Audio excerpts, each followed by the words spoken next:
મોરબીના હળવદમાં ખેડૂતોએ વિરોધ કર્યો. હળવદના સાયકડા ગામે ખેડૂતોએ વિરોધ કર્યો. 765 કેવી વીજ લાઇનની કામગીરીને લઈને વિરોધ કરાયો. વળતર ચૂકવ્યા વગર થાંભલા નાખવાની કામગીરી કરવામાં આવી. ખેડૂતોએ એકઠા થઈને કામગીરી બંધ કરાવી. વીજ વિભાગ અને પ્રશાસનની ટીમે ખેડૂતોને સમજાવ્યા. વળતર નહીં મળે ત્યાં સુધી કામ શરૂ નહીં થાય તેવું ખેડૂતોનું કહેવું છે. 765 કેવી વીજ લાઇનની કામગીરીને લઈને મોરબીમાં હળવદમાં ખેડૂતોએ વિરોધ કર્યો છે.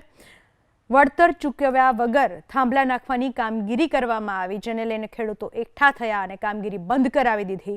વીજ વિભાગ અને પ્રશાસનની ટીમે આ ખેડૂતોને સમજાવ્યા, પણ ખેડૂતોનું કહેવું છે કે જ્યાં સુધી વળતર નહીં મળે ત્યાં સુધી કામગીરી નહીં કરવા દઈએ. ખેડૂતોએ એકઠા થઈને કામગીરી બંધ કરાવી. વીજ વિભાગ અને પ્રશાસનની ટીમે ખેડૂતોને સમજાવ્યા. વળતર નહીં મળે ત્યાં સુધી કામ શરૂ નહીં થાય તેવું ખેડૂતોનું કહેવું છે. 765 કેવી વીજ લાઇનની કામગીરીને લઈને મોરબીમાં હળવદમાં ખેડૂતોએ વિરોધ કર્યો છે.